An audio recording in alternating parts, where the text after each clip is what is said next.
Good evening, Mr. Steinberg. In geosynchronous orbit above the Earth, the Lenin 2 Soviet satellite houses an unused prototype temporal device. We believe this was to be used by the Russians as a backup in the event of a nuclear war, but was never used. However, we have learned of a syndicate plot to apprehend this device in order to change history in their favor. The Secretary believes that this weapon is far too dangerous to exist, and thus not only should it be destroyed, but its design should be erased from history. Your mission, should you choose to accept it, is to travel to the Lenin 2 satellite and use the temporal device to travel back to 1973 and stop its creation. We believe the inception of the device was developed by Dr. Vladimir Zarenko. Should you be successful, it is believed that you will awaken in present day with no memory of this mission. We have selected your team for you: known cool guy Denzel Washington, beefcake Hugh Jackman, and calisthenic expert Tom Cruise. As always, should you or any of your IMF force be captured or killed, the Secretary will disavow any knowledge of your actions. Good luck. This message will self-destruct in 3 seconds. Alright, no problem. Wait, I have to what?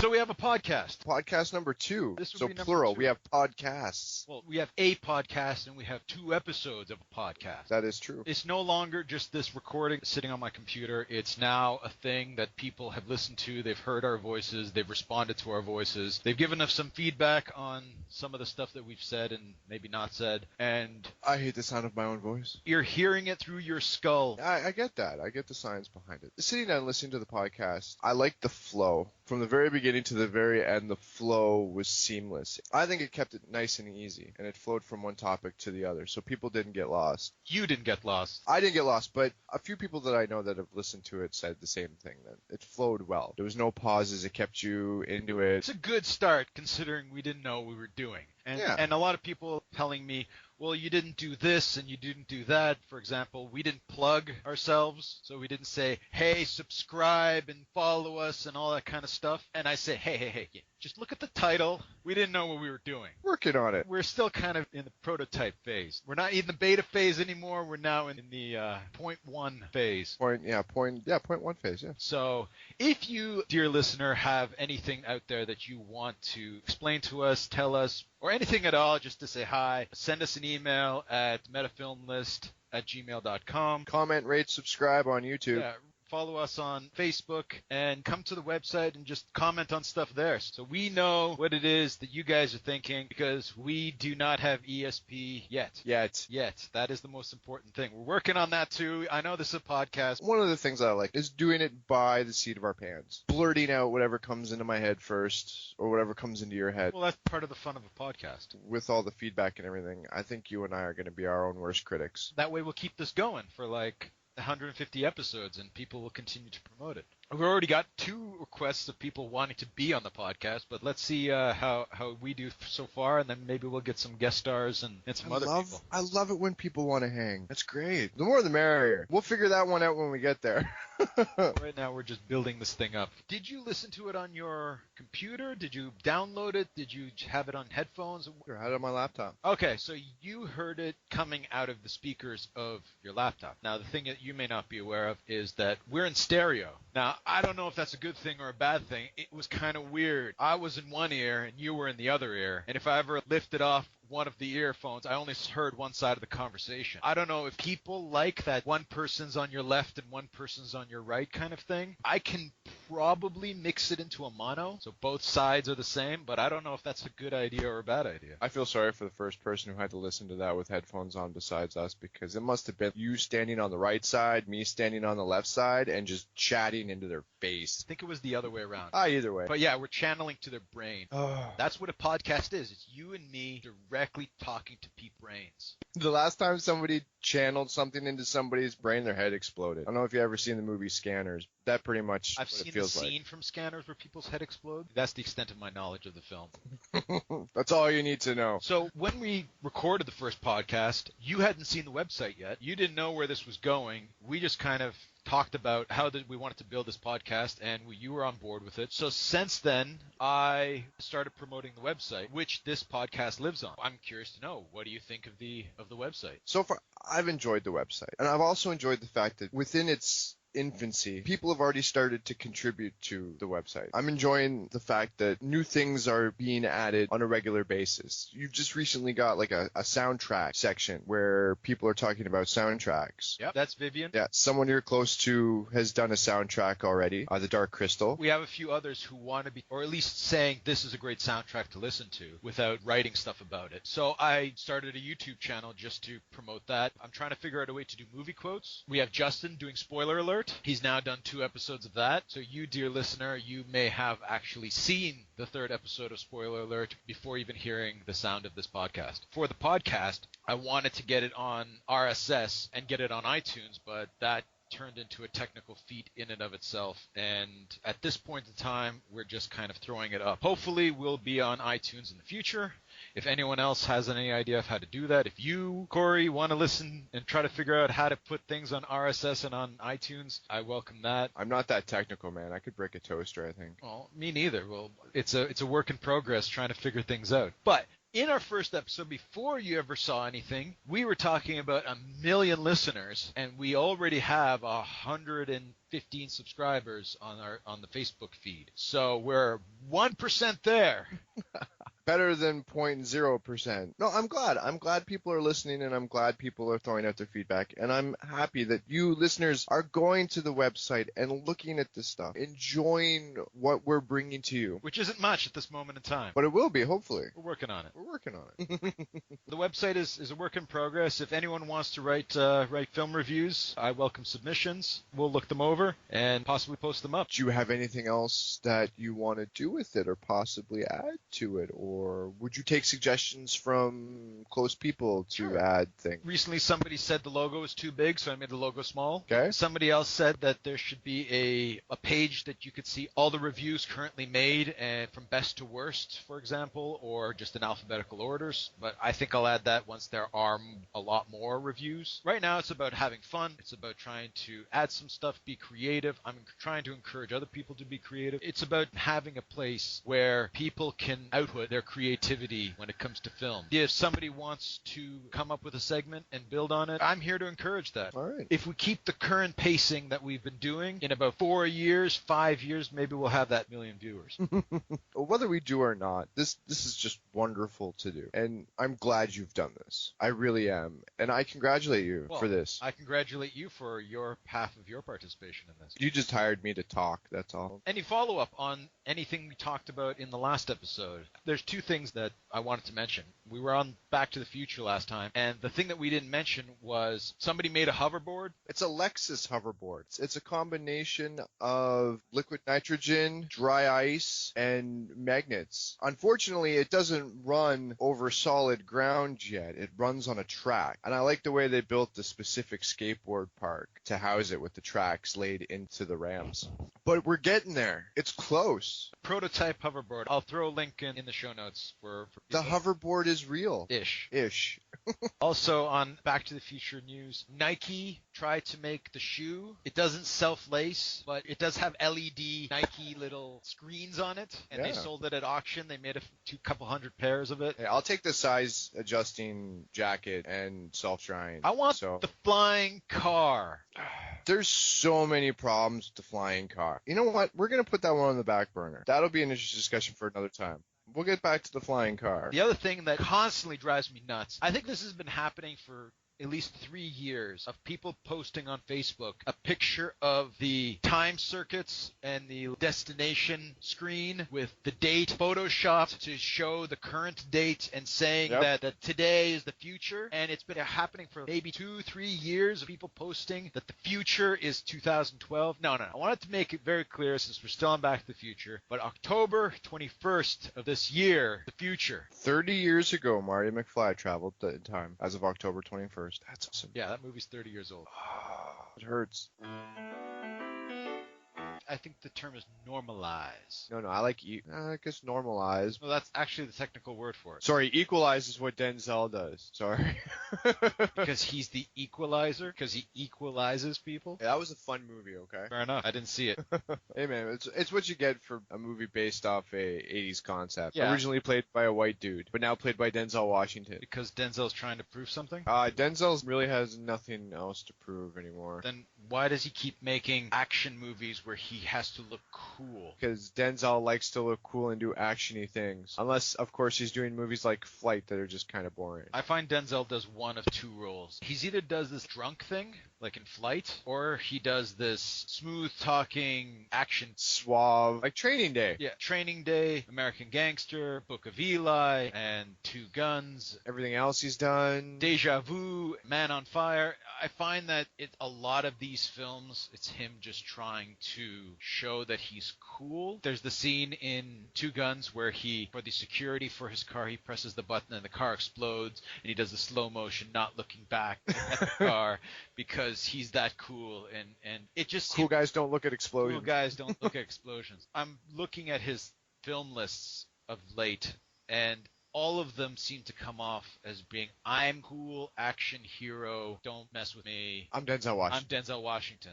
Where if you look at some of his earlier work from years ago, where you have Philadelphia and Pelican Brief, Courage Under Fire, His Wife, and Fallen, like, I can go through his whole filmography well into throughout the 90s and until Training Day. And just after Training Day, he kind of just started making these action films. Yeah, shifted stands. Kind of like Tom Cruise. Tom Cruise also used to do drama roles and alternative roles, but I find that he's just making mostly action films now. Maybe it's just because they feel like they need to do something else. Regardless of the fact, Tom Cruise makes for a good action star. Well, he made himself into an action star. Well, he did it well. Regardless. I mean, the guy does his own stunts. I'm fully convinced that Tom Cruise is going to die doing one of his own stunts on a film, and I think that's the way Tom Cruise should exit the world. Tom Cruise, filming Mission Impossible 9, has decided to jump off the space station so he can land inside enemy territory, but beyond this portal of time and space because he needs to make that jump and die somewhere in orbit. Exactly. And then Tom Cruise will be scattered across the universe, and that'll be essentially what he wanted for his entire career. Does he do his own stunts? I've heard that. You know that scene in Mission Impossible 5 where he's hanging on the plane? That's Tom Cruise hanging off the side of a plane. Yeah, but that's not him actually holding on to the plane. I'm sure. Yes, it I'm is. sure under his belt he was strapped onto the plane. Still, that's Tom Cruise hanging for dear life off the side of a plane, regardless of rigging. Yeah, him hanging off the side of a train is the next movie. Oh wait, no, he already did that in the first movie. No. It's the train going across the tracks as the bridge explodes, and the train is plummeting into this giant cavern as he pushes off, and for some odd reason he base jumps off the train halfway down the ravine in a 3-point landing, and then starts running. Okay, yeah, just the running is Tom Cruise's thing, yes. But what you just described was an action scene from recent Fast and the Furious film. I've never seen Fast and the Furious, so I can't tell you. It's basically that. Well, see, that's I don't not know bad. If it's the recent one or the one before that. I kind of get them all confused. But there is a scene where they're driving off a cliff in the car, and then they jump off the car, and they're kind of free-falling with the car. I think that was the last one before the most recent one, actually. But there was a Tom Cruise on a train. That was the first Mission Impossible. Oh, with the helicopter. With the helicopter, exactly. And he's lying there, and it's red light, green light. It was a good scene. Yeah, Tom Cruise. Tom Cruise has pretty much done everything, I think, so far, action-y wise. Well, Tom Cruise hasn't gone to space yet. We need a Tom Cruise goes to space movie, and then that'll be the Tom Cruise plateau of movies. He kind of went to space the end of Oblivion. How are we on Tom Cruise right now? Action heroes who want to be action stars, who want to prove something to themselves. Is it because he's short? Or is it just because... I don't think it has anything to do with his stature, to be honest with you. Because I'm pretty sure no matter how tall Tom Cruise is, if he walks into a room, everybody pays attention regardless. He's larger than life, although not as tall. He's larger, figuratively speaking. Dude, they had to stand the guy on boxes in films, so he seems taller than the leading lady, okay? How embarrassing can that be? How does Tom Cruise feel about that? He typically gets female casts that are his height or shorter to play against him. Yeah, that's very true. If I were to guess, that makes life easier. It's like a clause in his contract. Leading lady must be of equal or lesser height than me. I could see that. The thing is about Tom Cruise, I'm sure Tom Cruise controls most of what Tom Cruise does, considering he's the most successful actor. I don't know exactly the way you would word it, but his films put together make the most amount of money of any actor. It's very true. I would not disagree with that. But somebody else told me recently that Sam Jackson, if you take all of his movies, but he doesn't star in many movies. No, he's like more of a supporting character. Because he does way more movies. Somebody said that actually Sam Jackson is the most successful actor in the sense of all the films that he just shows up in for maybe 5 seconds. Look at all the Marvel movies. Yeah, that's Do you true. know do you know how much money Samuel L. Jackson must have made off that? Not only that, but signed like a 12-picture deal. It's like, how are you going to put him in 12 pictures? Well, we'll just put him here a couple seconds everywhere, and then that'll make up. So if I word it like this, would you agree that Sam Jackson's IMDb filmography is culminated to having the most amount of money of any actor out there? I'd have to see given consideration what Samuel L. Jackson's done. And I'm pretty sure if you ask enough people, they've probably seen more movies with Samuel L. Jackson than they have Tom Cruise. I don't know. Sam Jackson does a lot of garbage. It's like that old joke, we'll get Samuel L. Jackson because he's in everything. What's that from again? Family Guy. Okay. When they come in and they're doing like that erotic scene, and it's like, hey, they got Sam Jackson.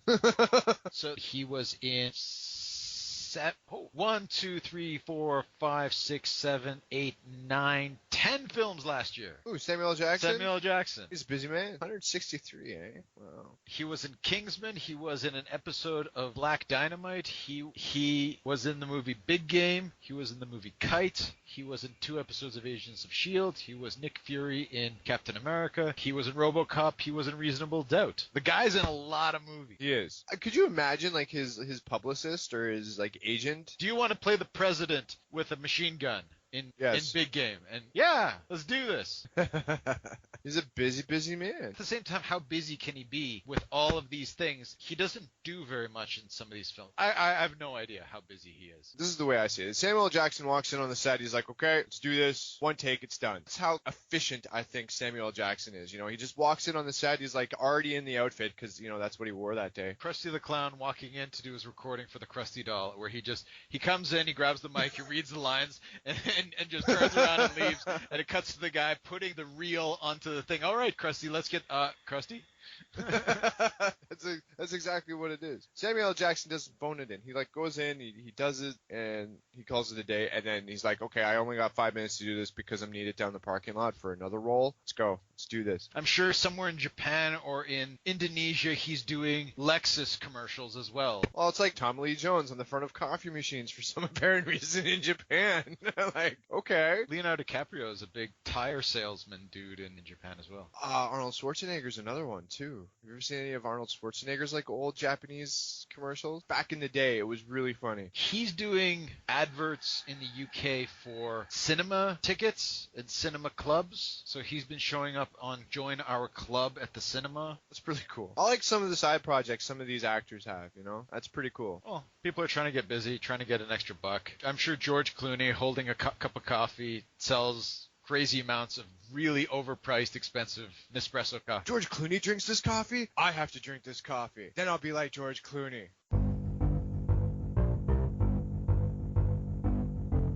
So, Mike, you mentioned to me yesterday that you went and saw a movie, but you wouldn't tell me what it was. Funny note is I actually got free tickets to see Man from U.N.C.L.E. and I totally forgot that I had the tickets. And I remembered about an hour into the showing. So I missed out. I would have been talking about Man from U.N.C.L.E.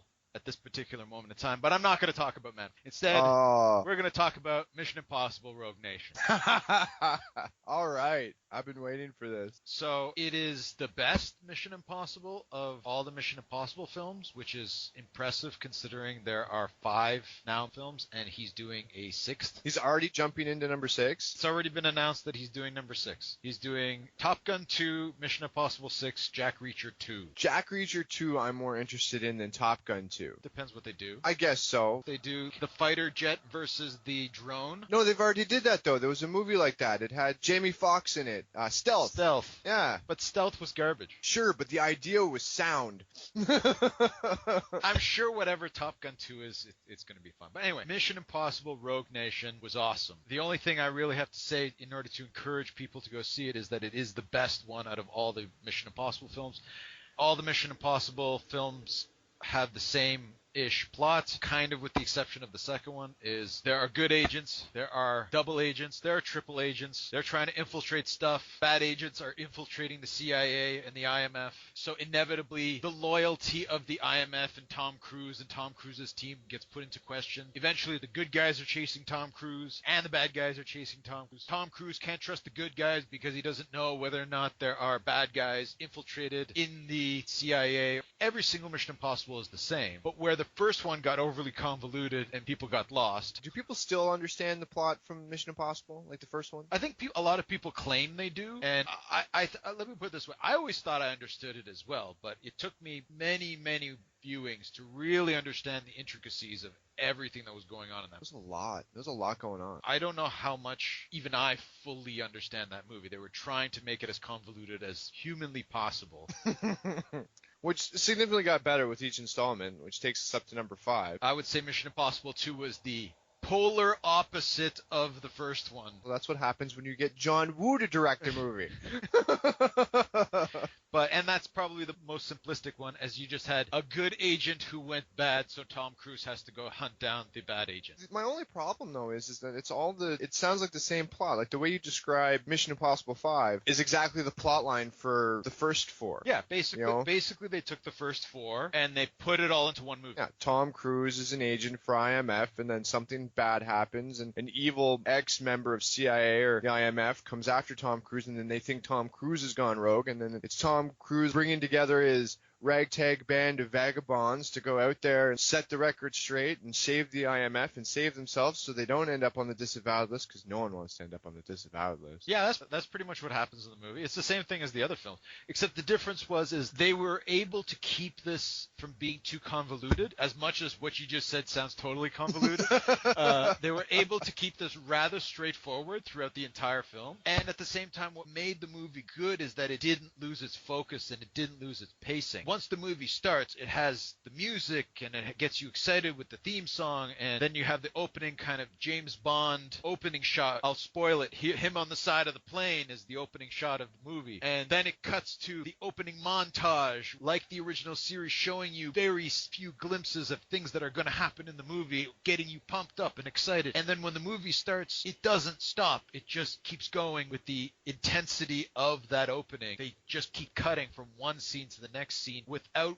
waiting for the last scene to digest properly, because they're already anticipating the next thing that they want to do. Does it start off with like the wire fuse? Did they throw it back to the first one? I couldn't tell you if they actually have the wire fuse itself with the big. That's what I liked about the first one. With the matchstick coming in. No, I don't necessarily remember if that was in the. That was the best. The first one was the best because it was very synonymous with the original TV show, and then they kind of just changed it up and changed the theme song every now and again. And well, the first one had U2 remixing the original theme song, which is still a famous remix because of how good it was. Yeah, Limp Bizkit didn't exactly do a great job of it, but whatever, you know.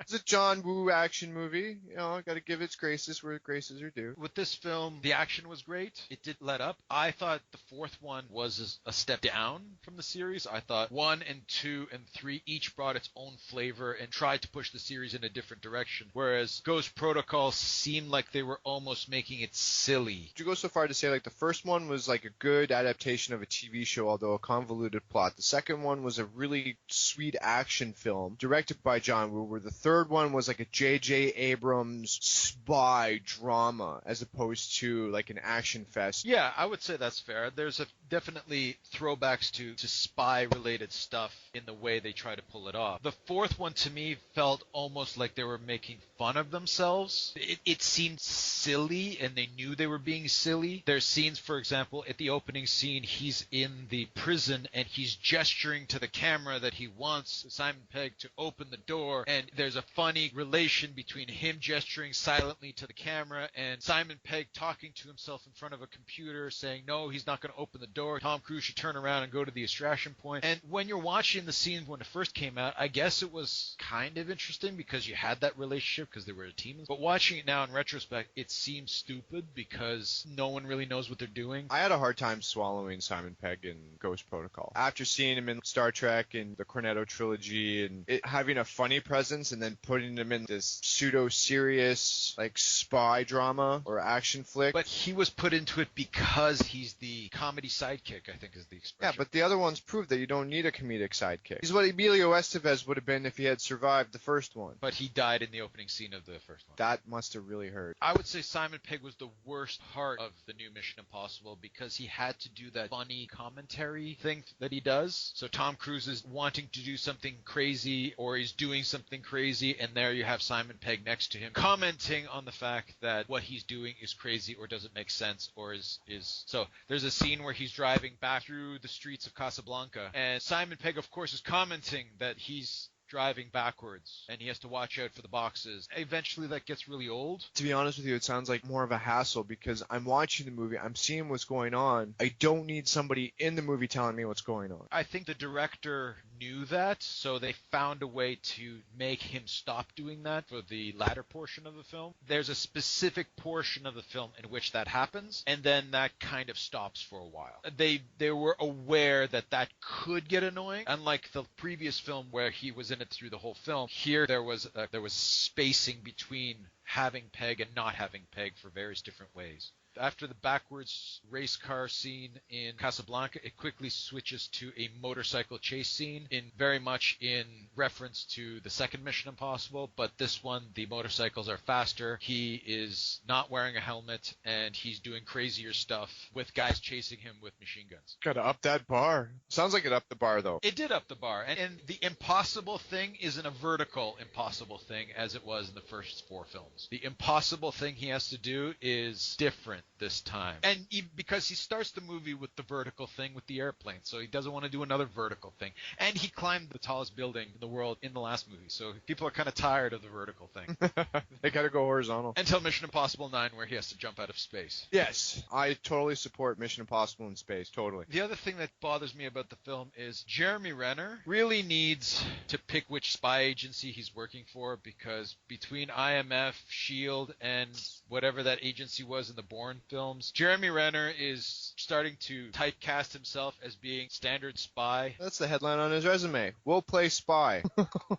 Poor Jeremy Renner. Typecast from the get-go. I haven't really seen him do anything else. That's because if you look at his filmography, pretty much he hasn't done anything else. He did Hansel and Gretel and all the joy that came with that. I still haven't seen it, although I've had it recommended to me that I should watch it. I highly recommend you don't watch it. I highly recommend I don't watch it either. It's really, really awful. It's so awful that they know how awful it is, and the thing is they try to embrace the awfulness, as many other awful films do, but machine guns in the 17th century fighting vampires just comes off as plain terrible. Do you think Jeremy Renner could do anything else? I think Jeremy Renner could do plenty of other things. He's shown that he can do accents, and he's shown that he can do non-action-y roles, and he was very good in the Ben Affleck film, The Town. He was very good in that. That was an action-y role, but there was heavy on the character development as well. So I think he could do other things. I'd love to see him try to do something different. I don't know, something like, let's throw something wild out there. Playing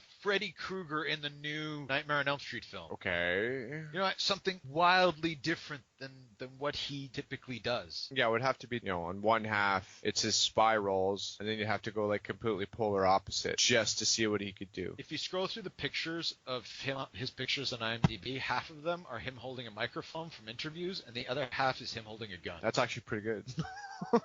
I guess Jeremy Renner really just needs to stop picking spy movie roles. Although he's good at it, so why are we harping on him? He is good at being the Bourne Hawkeye IMF super agent. Hey, if you're good at something, don't quit, right? I guess so. Roll with it. Eventually you can break off into something else. I'm sure Jeremy Renner's got a few good years left on him, maybe a couple decades. So he's 45? Oh my. Almost 45? So he's doing all right. Which also proves you're never too old to break into the acting business if you want to act. So I'm sitting in the movie theater, and I'm about to watch Mission Impossible Rogue Nation about an evil IMF terrorist super spy organization. And just before the movie starts, I get the new James Bond trailer, which is called Spectre, which is about a rogue MI6 agency. which is about a rogue MI6 agency. And I'm sitting there, I'm watching this trailer, and I'm just like, oh, okay, that's great. That's the first time I saw it on the big screen, and it was great. They showed me way too much stuff in the trailer. But nonetheless, I kept thinking about it throughout the entire movie of Mission Impossible, thinking, why am I going to watch James Bond when this is basically the same movie? And the thing is, unlike the other Mission Impossible films, this film was structured like a James Bond movie. Tom Cruise has been trying to turn Mission Impossible into James Bond for 4 films, and he hasn't quite been able to do it. In this film, he did. So Tom Cruise wants to be James Bond. That's what Jack Reacher is all about. It's just another way for him to be James Bond. Without being James Bond. Because I don't think they'd cast Tom Cruise for James Bond. Nor would you really want Tom Cruise to be James Bond. Even if they would hire a non-English, non-Australian, non-Irish, non-Scottish. Awesome, thick, sexy accent. Yeah, they need somebody with an accent. Yeah.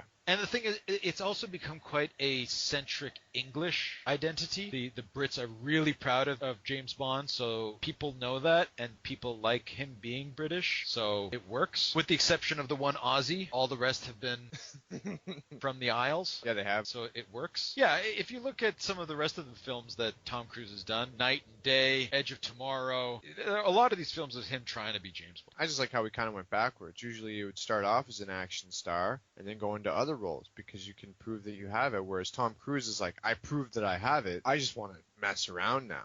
Which is what the feeling that I get with what he's doing. With all the action films, the science fiction films, breaking away from that big dramatic roles that he was so used to going throughout the late 80s and early 90s. If you look at his film career, yes, he made a big and risky business, but he made it action star big in Top Gun. And if you look at his film career, Top Gun, The Color of Money, both came out in 86. Cocktail and Rain Man both came out in 88. Born on the 4th of July and Days of Thunder, 89 and 90. What you're seeing is a pattern, 2 films, pop, action versus drama. Cocktail is his teen, sexy guy persona versus Rain Man, which is his dramatic role. Born on the 4th of July is his dramatic role versus Days of Thunder, which is his action role. That continues on with, yes, there's a little bit of an early 90s kind of drama-centric part, but then you have Mission Impossible, Jerry Maguire, both coming out in 96. Mission Impossible 2 and Vanilla Sky, Minority Report and Last Samurai. And somewhere around there is where he kind of stopped doing the 2 movies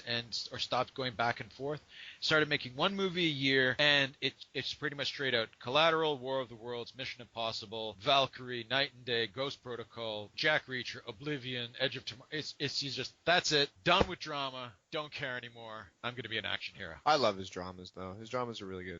We seem to be on the very big topic of Tom Cruise right now. This is great. Tom Cruise episode. Dub this officially the Tom Cruise episode. Well, then on the topic of Tom Cruise, what do you think is Tom Cruise's worst movie? I haven't seen his very early stuff. I tried watching Outsiders. Didn't like it. I'm a big Tom Cruise fan. He's the big Hollywood superstar, so I love everything he does. The only film of the main stuff that he's done that I have not seen is Far and Away, which I hear is actually good, so I don't know which film is his worst film. Which film do you think is his worst film? I'm going to have to say, I know we had a problem with All the Right Moves. It was just very slow and very boring and very teenish. Well, according to IMDb, his first film, Endless Love, is his worst film. Then followed by Losing It, which is also equally as bad, according to IMDb. And then in terms of his main stuff, apparently Cocktail is his worst film. Really? From when he started starring in films. I like Cocktail. I like Elizabeth Shue. Fair enough. No, Cocktail was a very good movie. Yeah, the bottom of his list is Cocktail and Rock of Ages and Days of Thunder. And I don't understand how you can not like Days of Thunder. That's just insane as far as I'm concerned. Days of Thunder was really good. I just like the rock soundtrack, the driving, the speed, so cool. Did you just have a moment? Yeah, I'm sorry. I just had a Tom Cruise Magnolia and Rain Man are his highest scored films, and Well, Magnolia was more of an anthology tale rather than a Tom Cruise centric tale. although he's first cast on the Yeah, well, of course he's top billed, dude. He's Tom Cruise. He's gonna get top billing every time. I would say it's been a year since Edge of Tomorrow has come out, and it's holding a strong 7.9.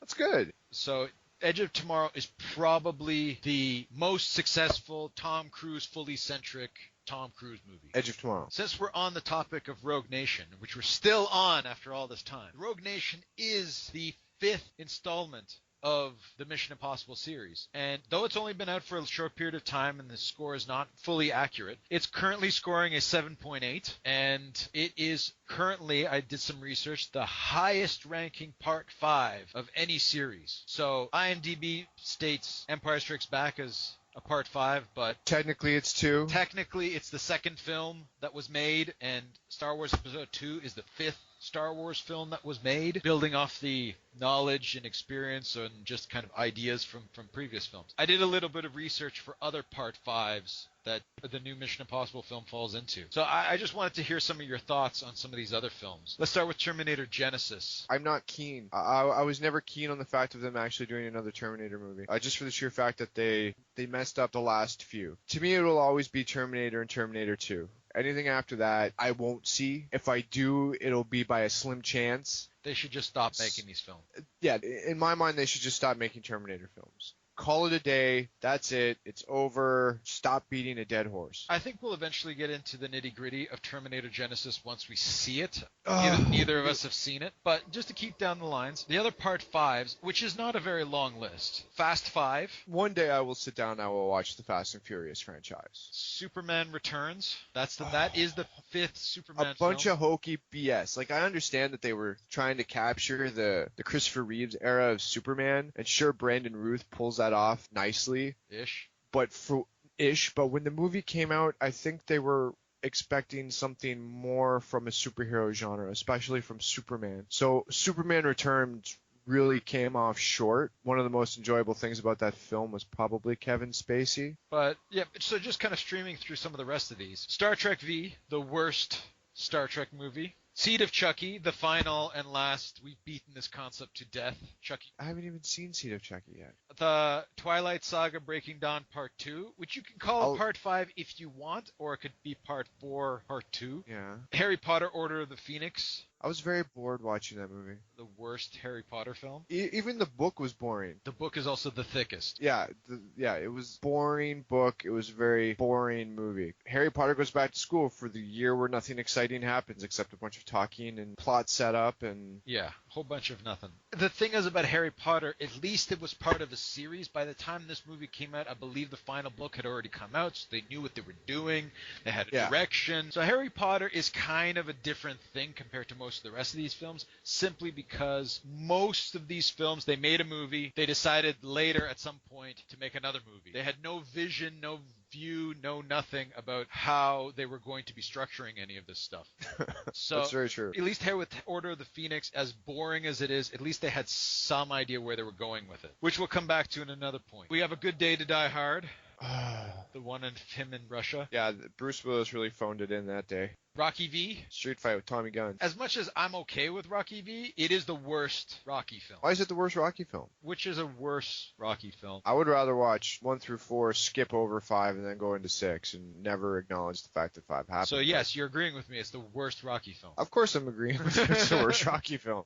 You Only Live Twice is the 5th Sean Connery, which is actually decent. It's washable. It's still good. When he came back for Diamonds Are Forever, the 6th Sean Connery, that's when he just really didn't care anymore. Yeah, he was getting tired. And if you were to count the Roger Moore James Bond as a separate series, For Your Eyes Only, not only is it the worst Roger Moore James Bond film, it is quite possibly the worst James Bond film of all the 24 James Bond films that exist. So then we have films that possibly no one has seen. Battle for the Planet of the Apes, Universal Soldier Regeneration, Saw 5. I saw Saw 5. Oh, you saw Saw 5? Yeah, I sat down one week and I watched them all. I really don't know what possessed me. I must have been very bored. But I watched them all. Was there something to see in Saw 5? No, they're all the same movie. They're all the same movie with all the same shock value and I don't know, what people refer to as torture porn, I guess. Have you seen Final Destination 5? No, only saw the first 2. One thing I want to say about Final Destination 2 actually, is the opening sequence when they're driving down the highway and then the rigging on the back of the log truck breaks and all the logs.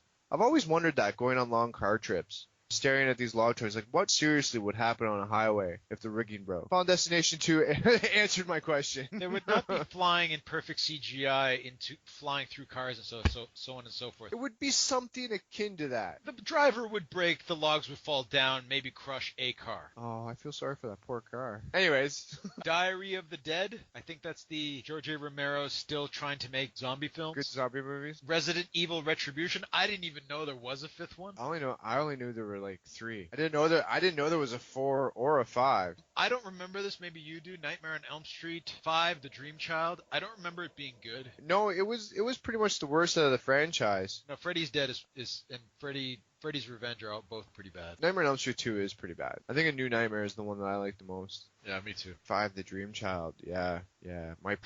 I'm pregnant and my baby is dreaming, and therefore Freddy is invading everybody's dreams through my unborn baby and killing people. And it's trying to possess my baby so that he can live again. Right. He's Vigo. Anyway. He's Vigo.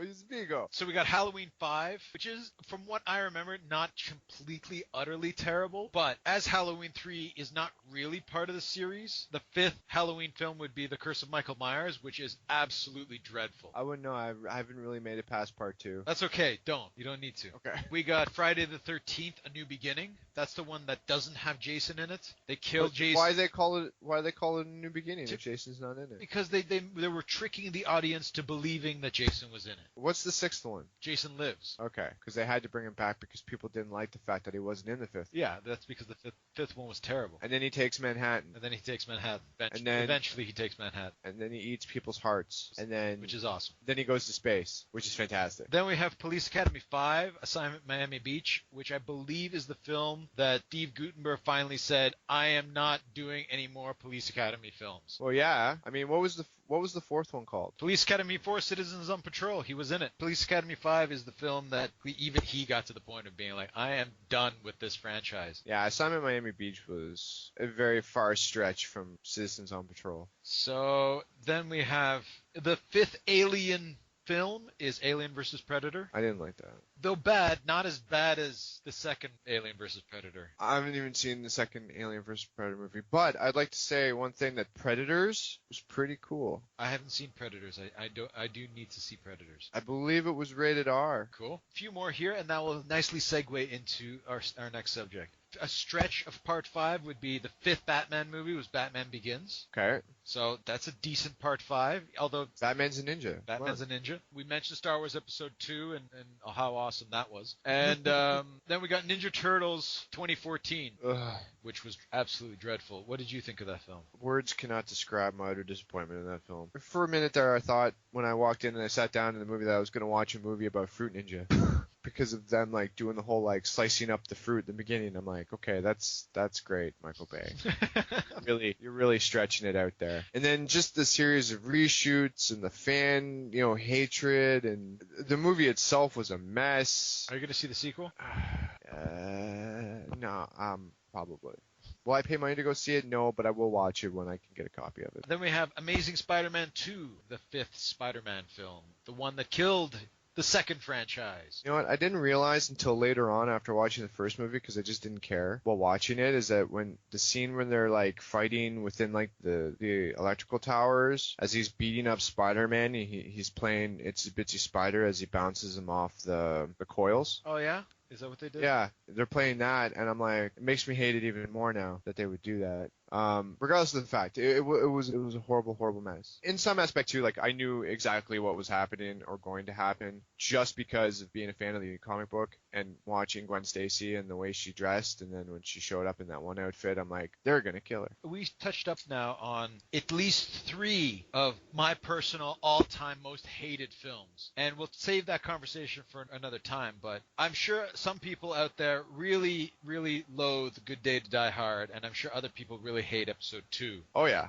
I'm up there with a good Day to Die Hard and Episode 2. Basically, to sum up, Mission Impossible 5 is shockingly good, surprisingly good. I went into it with no expectations. And compared to its kin of Part 5s out there, it is probably the greatest Part 5. And releasing it, they immediately announced that they were making Part 6, whereas almost every single other Part 5, that was the film that put it in the grave. I look forward to the conversation when we finally sit down and watch Mission Impossible 6 and compare it to all the other Part 6 that's out there. I'm just looking forward to actually sitting down and watching Rogue Nation now, after listening to you go on about it. And besides, I trust you when it comes to Tom Cruise.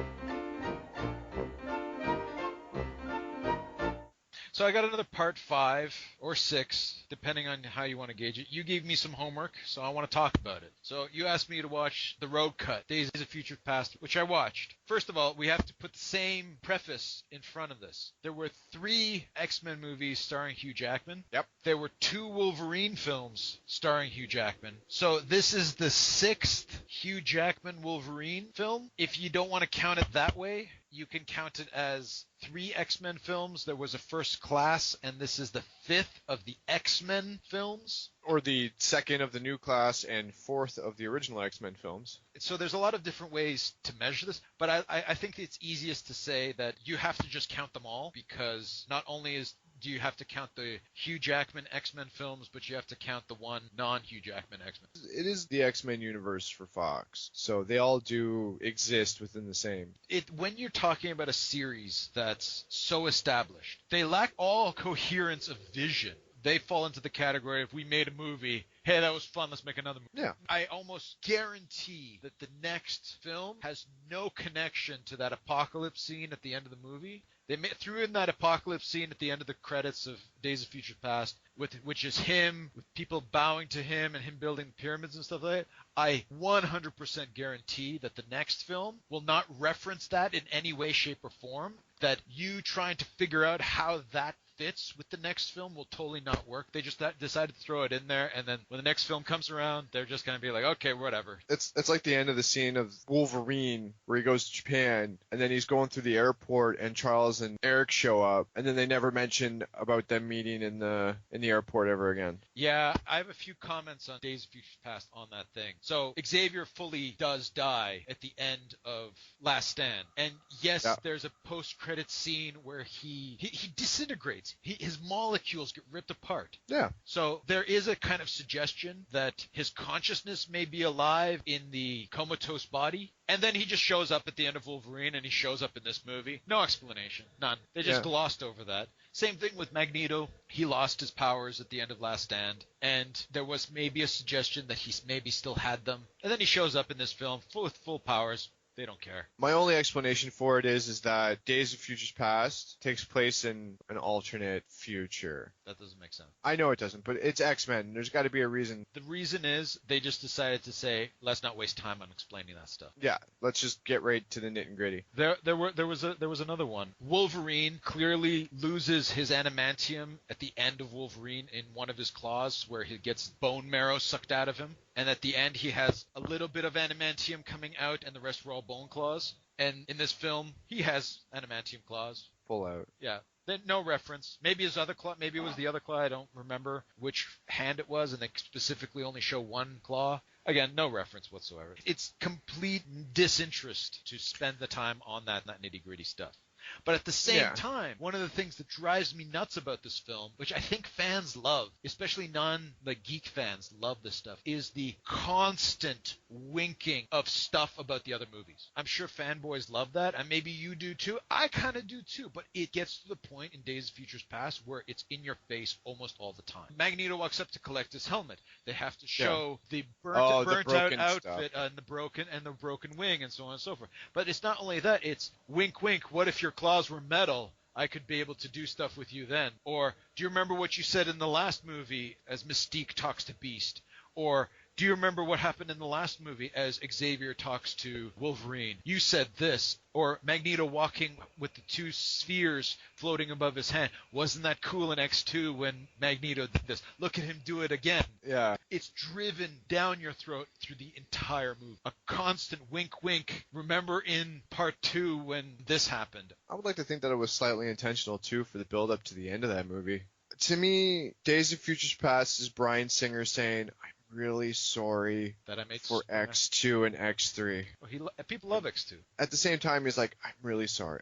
More, I'm sorry that, X3 happened. Here's the thing. People don't know this, but I think this is an accurate story, but X3 is actually his fault. He started on X3. He worked on it. Most of the script and most of everything that was in there was his idea. And Yeah. he put it out there. And then he got excited about Superman and dropped the project to go on to Superman Returns, which we all know how that turned out. And then Brett Ratner picked it up. And he gets a lot of heat for how bad X3 is. But the actual direction of the movie isn't bad. It's actually one of the better directed films. It's just very poorly written. The plot line was hubbubaloo.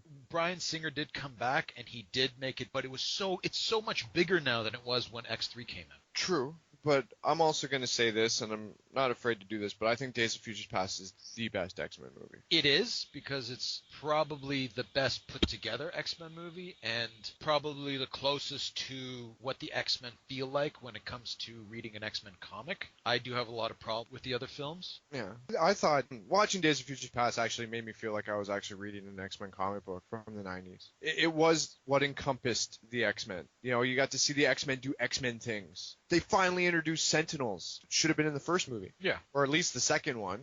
Alone from, just seeing a head flying out of the dust and then, the danger room turns off. You had Future Sentinels, which made me feel a lot like I was watching Nimrod. For those of you out there who are listening, Nimrod was the future Sentinel, more advanced than the present day Sentinels. And what they did in the film was, rather than making a single Nimrod, they made an army of Nimrods, which made a lot more sense. It was cool, and all the future stuff in the movie is really, really cool. And to comment on the Rogue cut, the main added scene is Magneto and Iceman break into the X-Mansion to rescue Rogue because Kitty Pryde is hurt and can't really do the time travel thing very well, so they decide to get Rogue to steal her power so she can keep doing the same thing. Now, that scene is really cool. Makes sense. It makes sense, and it also, there's an added scene where as they're escaping, Sentinels attack, and one of the Sentinel hands is attached to the ship, so there's a reason of how they're found at the end of the movie. That one total sense. scene is great, and that should have been in the movie. All the rest of the garbage that they added was completely unnecessary. Every single little line. I was going through it with the guideline that I found online of which exact scenes. I think it's called moviecensorship.com. I'll post a link in the show notes. And they follow scene by scene comparing the two versions. So while watching the film, I just had it in palm of my hand, kind of scrolling through. Okay, upcoming, there's an extra line. Or upcoming, there's a sound correction here. And the president says, I don't care who you screw as long as you don't screw me. There's extra small tidbits of 2 seconds, 5 seconds, a second and a half, a slight correction here, a slight correction there. They added probably something close to about 20 minutes of just moments scattered throughout the film, making the movie almost 2.5 hours long. Now, that movie is heavy on the second half. The first half is awesome. It's the future. It's them traveling back in time. It's getting Xavier and Magneto and then going to Paris. There's a lot of things that happen in the first half, and then the movie just heavy drags all the way until the last action scene at the end of the movie. There's a lot of character development and character building and searching for Mystique, and just there's a lot of drag from the hour mark until the last half an hour. So there's a good hour in there, and they just added so much little scenes, little seconds here and there, just all of it just garbage and unnecessary. I prefer the theatrical cut only because it gets to the point much faster, although I do love the Rogue scene that was added. Calling it the Rogue cut is very misleading. Yeah, I would agree. There's an extra scene with Rogue, and then for the rest of the time, all the scenes that have Kitty Pryde in it are spliced out, and there's a Rogue scene there instead of her. Meanwhile, Kitty Pryde's like on the floor dying. While we're on Kitty Pryde, again, they just wanted to make a movie they didn't care. They've established this character in other films. Now, I'm not going comic geek rage on you. They've established this character as this is a character that can walk through walls. They even show that at the beginning of the movie. This is a character that can walk through walls. At no point do they establish that she also has time traveling capabilities. movies, this point is central to my disinterest by the end of the film. They needed a different way for Hugh Jackman to go back in time. The way they did it, first of all, is inconsistent with the rest of the films. Not only that, I found the third act very lacking. Where most films have the big action scene at the end, Magneto drops a stadium and then there's a lot of talking at the end of the movie while Beast fights one Sentinel even though there's 6. So Hugh Jackman for the most part is strapped down because he has metal going through his body. So Wolverine is out for the last part. They're missing a final, what this is all leading to, a juicy action scene at the very, very end. And I find the final scene a very big letdown. There's a lot of talking, and then because of the nice talking, they decide to scrap the Sentinel program and arrest Trask, which to me doesn't make any sense. If I was the president, I'd be scared of the big guy who can control metal. Yeah, I'd be scared of all of them, to be honest with you. But yeah, other than that, like, I had really, now that you've brought up all the issues and everything like that, I'm going back over it in my head, and I'm like, okay, yeah. I mean, even if Kitty Pryde could send Wolverine back in time, how the hell did Rogue come in and all of a sudden, like, take her power and then be able to actually focus on it? Because I'm sure that probably takes a lot of focus or a lot of time to master, and then Rogue just comes in and it's like, yeah, I'll do it. Subs are in.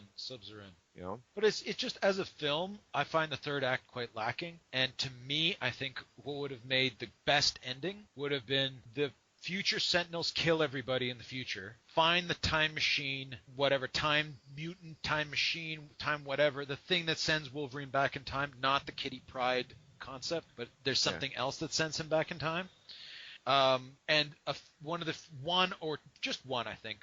future Sentinels goes back in time, appears in the stadium at the end after killing all the characters in the future, and the humans controlling the old school Sentinels, the bad mutants, the good mutants, the cops, everyone is trying to stop this thing because this thing's on a rampage and it's just destroying everything. Yeah. So I think it takes the combined efforts of all the characters to team up to stop this threat that is bigger than themselves, and the humans realize, seeing where this is going, seeing the future Sentinel, they realize that this is not a good idea, and they scrap the Sentinel probe. Plus, it makes for way better action scene. We done messed up.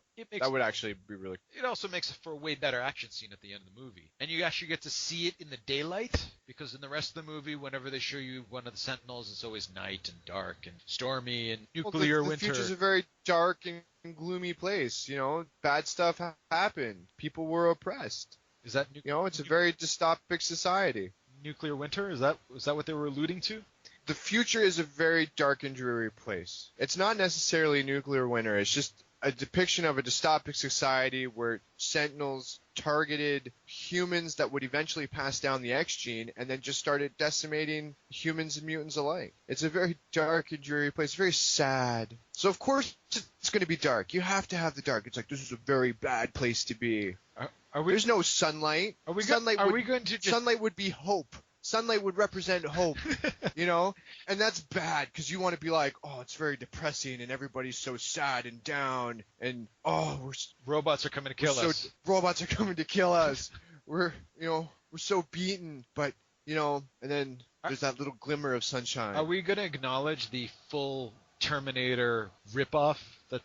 Is anyone going to ever acknowledge this? What, that it was a complete ripoff of Terminator? Yeah. Yeah, it was. The machines rule the future. Yeah, but it's happened in Terminator. It's happened in the Matrix. It's happened everywhere. The robot threat of the future, that we create something that's so powerful that gets out of hand, Machines are coming to kill us. Well, I think it's not just machines coming to kill us. It's man creating the ultimate weapon in order that would signify man's defeat by his own hand. But yeah, it is. It's a blatant Terminator ripoff. It's a blatant Matrix ripoff, It's machines coming to kill us. Everybody.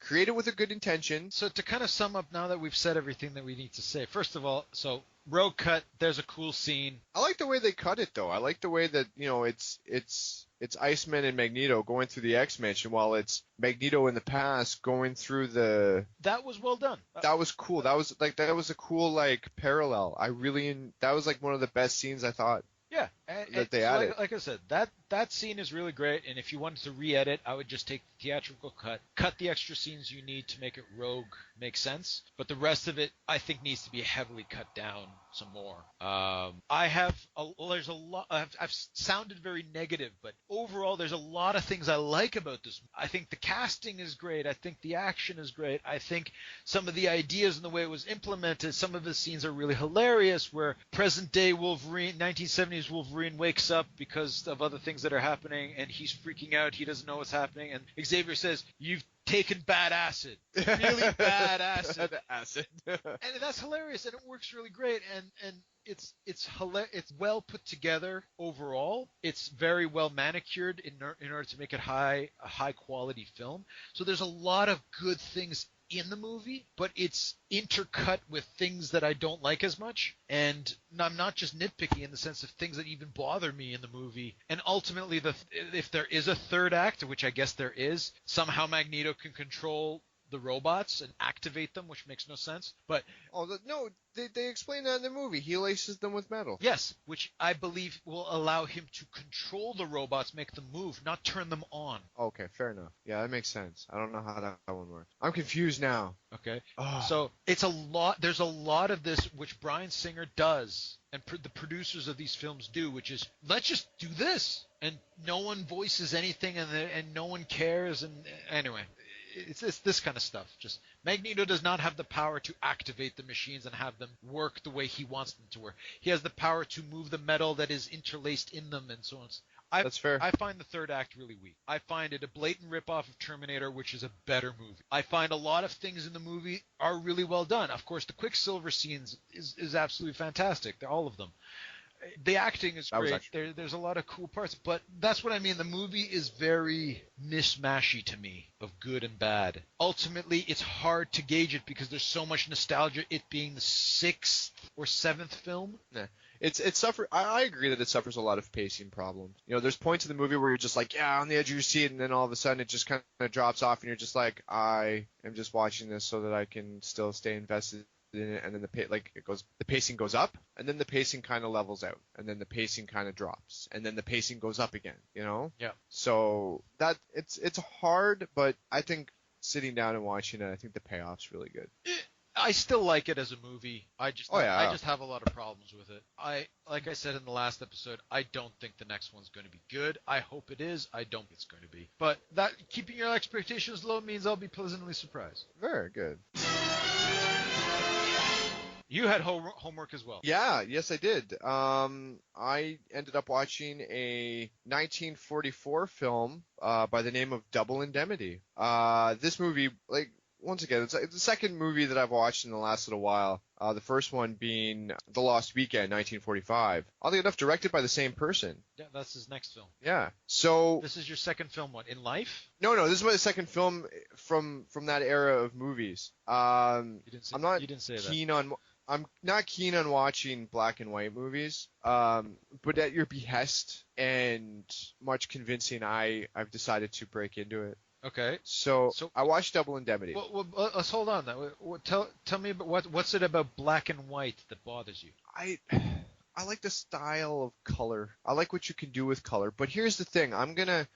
This is how I felt before. All right. I like the style of color. I like what you can present on a TV, like on a movie screen or a TV screen with color and various lighting effects like that. But I'm going to tell you something that I noticed while watching Double Indemnity. Double Indemnity is about I've met a really attractive girl. She's so attractive, but she's married. But we connect with one another, and now she wants me to kill her husband. So that's what I'm gonna do.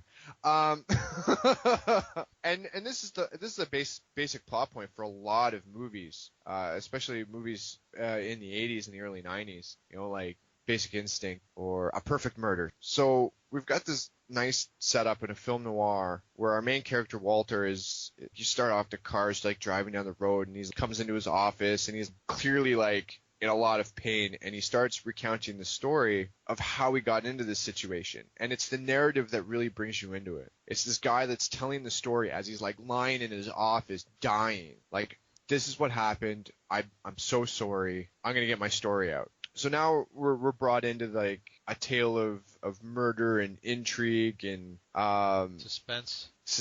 Thank you. Tell me about what you thought of the movie. I thought the movie was fantastic. The dialogue was great, although cheesy at times for 1944, but there's a conversation that Walter and Phyllis have where they're talking and they're clearly hitting on each other, and they're like, yeah, I'm going to have to call the police if you don't slow down. It's like, oh yeah, how fast was I going? And it was just this nice interaction watching this, especially for the time. One of the cool things that I really noticed and about the filming of the movie is that there's this technique that directors used to use, where they would use the lighting to kind of create a halo around the female lead's face to kind of give it that angelic look to it.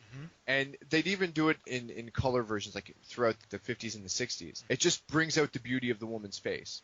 The cool thing about this movie, though, is that if you watch it really closely, as you get more into the murder and the plot and the intrigue and start to understand Phyllis's intent, the light gets dimmer and dimmer, kind of shrouding her in this like darkness, kind of showing you that this woman is not a very nice person. And that's one of the cool things that I liked about it. Okay. I like the various shots and the various colors and stuff like that. And then as you go, you realize that Walter's not a very, very bad guy. He's just kind of taken for a ride by this woman. Kind of wears his heart on the string. And so you're touching up on some film noir themes. So film noir is a genre that doesn't really exist anymore. It was a way that it was coined by the French, who looked at a certain kind of American films, and they just saw the dark mood and the dark lighting, but it's also, there's certain cliche connections which have become cliche. So there's the beautiful woman that has a problem that the man has to solve. The guy is typically a commoner. He's not special in any way. He's a private investigator, or a guy on the street, or a criminal, so it focuses on shady life, shady atmosphere, drinking and violence and death and murder and things like that. It comes down to, there's a certain string of films that are built in this kind of fashion, all of them very different to each other, all of them bringing out this concept deeper and more interesting ways. And this film is one of the best examples of what film noir is. Interesting that you mentioned film noir. I did a review recently for the website on The Lost Weekend, which was this director's second film, where this is the first film where you get that shot of a guy walking down a street as the neon signs are passing him. That's the first movie to do it, which is really cool because you get him sitting there. It's supposed to show, loss and confusion and thinking. It's just him focused as everything passes by, like he's not noticing it as fast as it's going. To be honest with you, as my first delve into actually an actual film noir, I don't know, I've probably watched more, but more modernized. This was really fun to watch. It was fun to watch because it's good. It is good. It is very good. The pacing's great. It doesn't miss a beat. The character interaction is stellar. Like watching these characters, watching Walter in a steady decline, like just giving it all up for this woman, and then watching this woman use him for everything that she can while double-crossing him. Yeah. Oh. So the thing why I say it is good is because its current score online is 8.4. It's currently number 81 on the IMDb Top 250. It's one of the best films, highly regarded films ever made. And anyone who sees this movie agrees of its quality and structure. And the thing is, what's most important, which you're starting to find, which was the point of our exercise, is it doesn't matter how old the movie is. No, it really doesn't, because it holds you. It grabs you from that first moment and just runs with you. And that's what I like about it, because I sat down as I was watching it. I didn't realize the time. 2, I was fully immersed into the film right up until the last point. Right up to the last scene. And I was just like, and then it ended, and I'm like, I want more. So it did what it was supposed to do for me. It told you a thrilling, exciting pulp fiction story.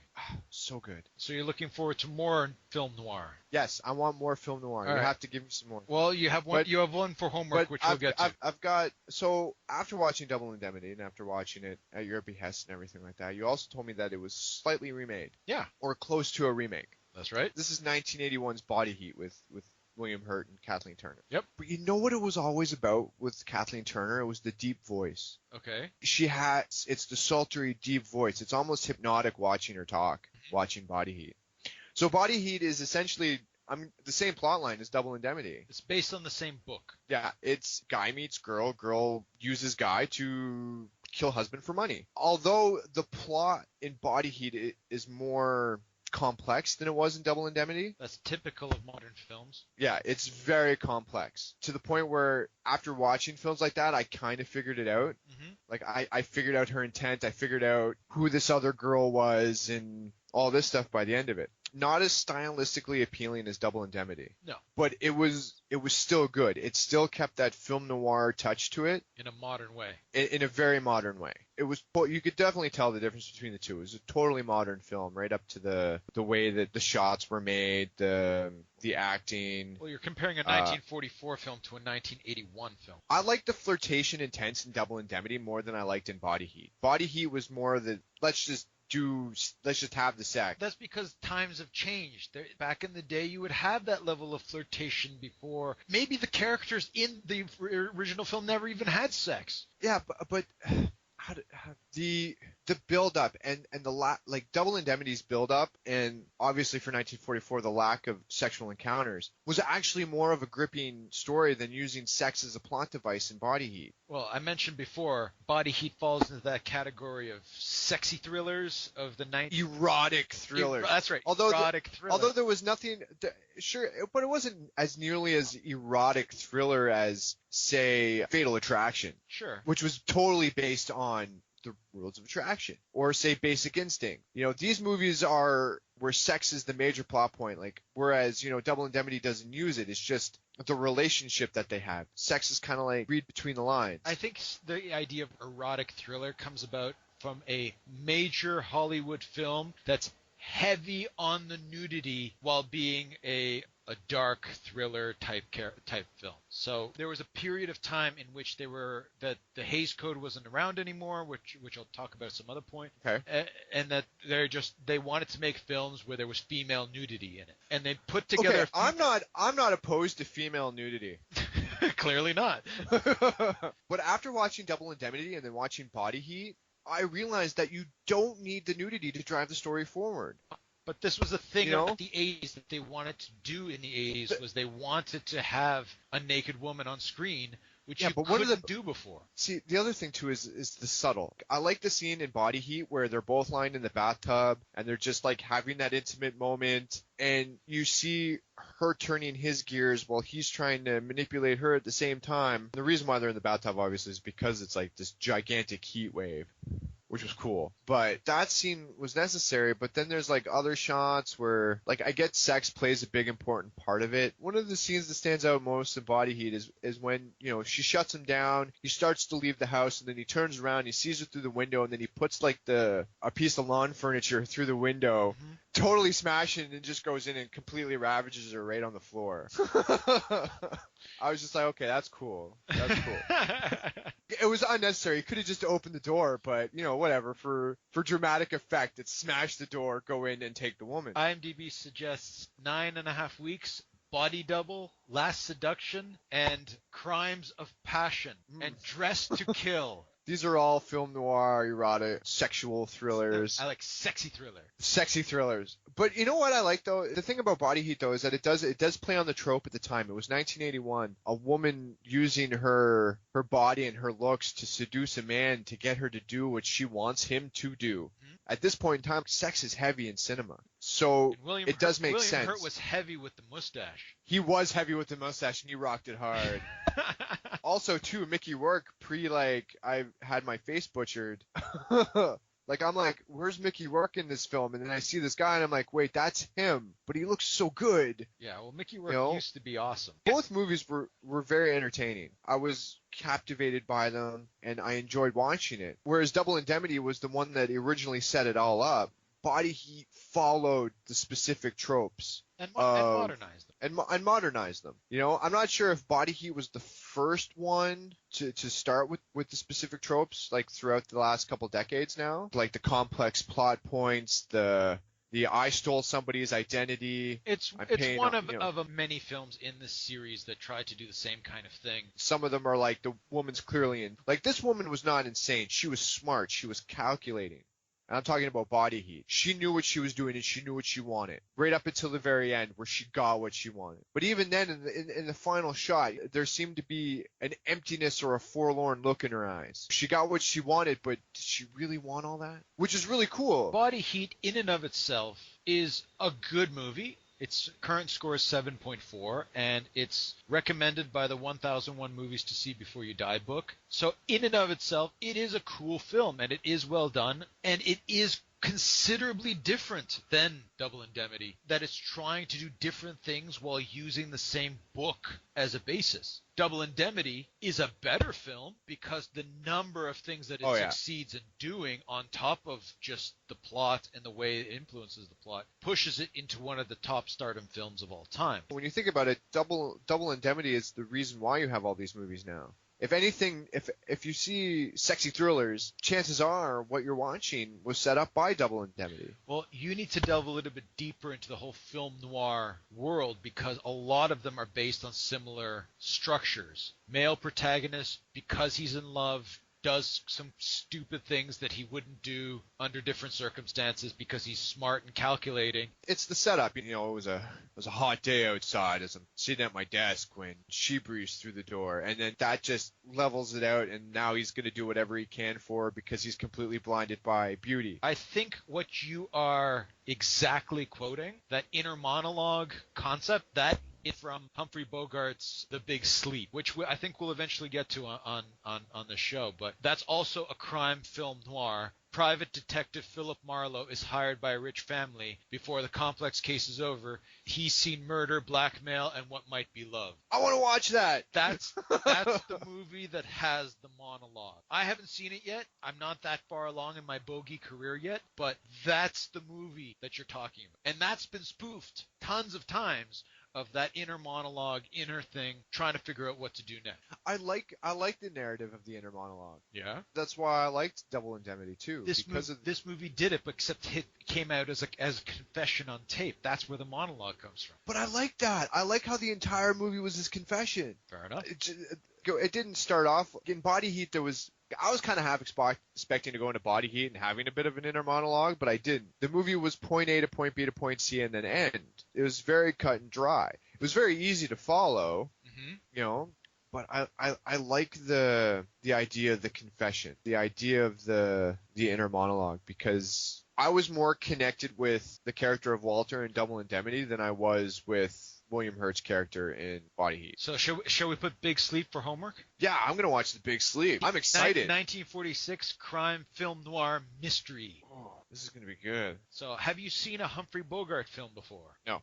Wait, probably not. Well, traditionally you would say, have you seen Casablanca? No, I've never seen Casablanca. Okay, that's fair. I'll ridicule you that at another point in time. But Big Sleep is the film, and since we're on this theme and on this topic, Big Sleep is the movie that builds up Bogey's career into this kind of stature of what it is we've been referring to. Big Sleep is the 6th Humphrey Bogart film on the Meta Film List. So if you end up liking this guy and going back, there are almost all his films are film noir. So we can go back and we'll talk about it next time of which films you can explore in his earlier career, getting really into the origins and depth of, because the thing is that you got to remember is that sound films came out in the 1930s, and then came the war at the end of the 30s, and by the time the war was over, film and the way film was structured. In the 1930s, you had films about the 20s, which was dark. Then you had the Depression, which was dark. And then you had the war, which was dark. And the reason why film noir kind of disappears towards the mid-50s is because the way the people looked at the world changed as well. So I wanted to look at it a bright, happy place. Talk about the Roaring Twenties or Angels with Dirty Faces or Maltese Falcon. These are film noir, all three of them, that focus on a kind of character that's kind of similar to Double Indemnity, but in a very different way. Sometimes the hero is actually the villain, depending on how it is you want to look at it. Now, on that topic, the other homework that I will give you is the original Scarface. That's something that I've talked to you about before. Scarface, 1932, Paul Mooney. This will be I think, the oldest movie that you've ever seen. Basically, like I mentioned, sound films only really started coming about in 27, but the real ones that started making it to the Metafilm list started in 1930. Scarface is in the first top 10 films with sound. Yes, it's black and white. Not only that, but they're still trying to figure out how do we do this? How do we make good movies? How do we film certain things? Exactly. And that's what makes some of these early films so interesting, because there is no precedent of what it is they're doing. Sound films just did not exist. So go back and watch some silent films, and there's ideas and precursors to a lot of these things. But it really, a lot of modern cinema, this concept of cinema, in the sense of, starts in 1927 when sound was introduced to films. So that's when things started moving along. And you'll see a post of a film I just watched from 1931 that explores some of these early concepts. So do we have another film for homework that we need to throw out there? We have Scarface and we have The Big Sleep. And is there any modern films that we need to be talking? I mean, is there anything that you've been meaning to watch or have had suggested to you that you haven't had time to sit down and watch? Because the way this seems to be going right now is like, I'm taking the old school films, you're taking the modern films. I want to see Jupiter Ascending. I haven't seen that All right, yet. you know what? I've watched Jupiter Ascending. I would like to wax philosophical with you on Jupiter Ascending. All right, let's go Jupiter Ascending, Big Sleep, and Scarface. Interesting. Like a 1940s film, a 1930s film, and a 2015 film. Well, we need something to cover the old and the new. Granted, there's a lot more old than there is new. Well, describe new, right? Like, I would think that anything within our decade of living should be considered new. We mentioned this in the last episode. Anything made in the last year and a half is pretty much new. After that, it proves itself whether or not it can make the list, and then it becomes officially old. Fair enough. Well, let's go with that then. So that's homework. That's good. I like that. So I was also told that we have to plug. If we want to end this show, we got to plug. So how do we plug? So we're on YouTube. You're watching this on YouTube because that's or on our website. Or you can download it at Metafilmless at metafilmless.blogspot.com. Yeah. Feel free to comment on the website. Yeah. Too. Feel free to comment on YouTube, the website. If you have any ideas, send us an email at metafilmless@gmail.com. Or write it in the comments on YouTube. Like, comment, and subscribe. Yeah, and tell your friends, tell your neighbors, tell everybody that we're doing Tell your dog. Tell your dog. We're wanting to expand our reach to reach as many people as we can, and get it out there. Just suggest it to friends. Listen to a podcast of two guys talking about movies. And if you out there want to write a review and throw it up on the website, we welcome that. All submissions, please send it to the email or let myself or Corey know. There's ways to contact us on the website, and keep up the support, and let us know if there's anything specific you want us to talk about. If you want us to go on about an episode about something, just let us know. We don't mind. We like doing this. All right, so let's end it there. I agree. All right, dude.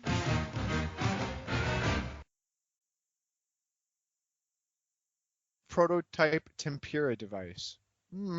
Fried shrimp from space.